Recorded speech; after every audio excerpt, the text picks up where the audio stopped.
जय Jagannath friend chilli की new blog आपण मानक अनेक अनेक स्वागत। तो आपण मैंने केमिति अच्छंदी मु भी बहुत भलरे अच्छी ठाकुरंक कृपार आपण भी भलरे थांतो।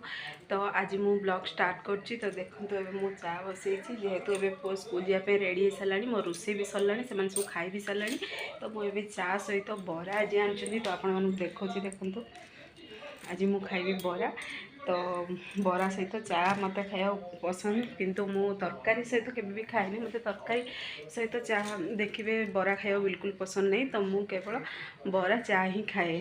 जदि टिफिन किसी ना ताहले मु देखिए माने रास्क चा ये जिनस पूरा स्नैक्स खाया पसंद करे।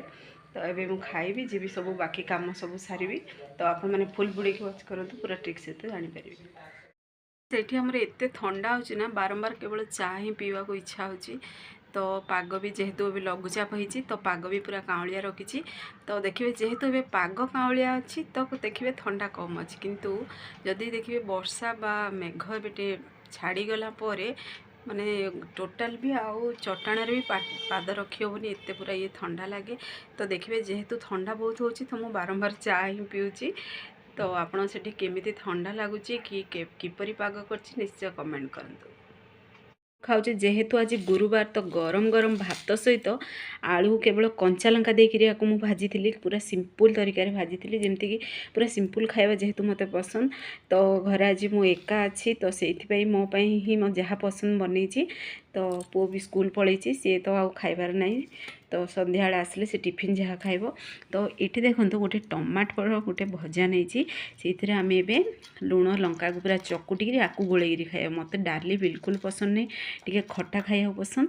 तो मुझे ये टमाट भाजीदेली। तो टमाट को ये टे चकुड़ी दबा लुण लंका देकरी जेहेतु आज बिना पियाज रसुण खाइबा।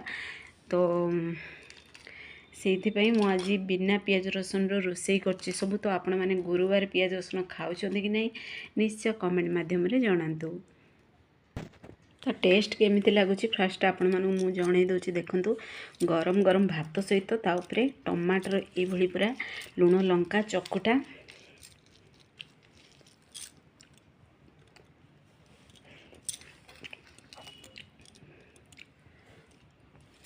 बहुत बढ़िया पूरा टेस्ट होती। जेहेतु खटा खटा लगुच राग लुणी लगुच पूरे गरम गरम भात सहित गरम गरम आलू भजा। तो आपण मैंने कौन खाया पसंद करते निश्चय कमेंट करंतु।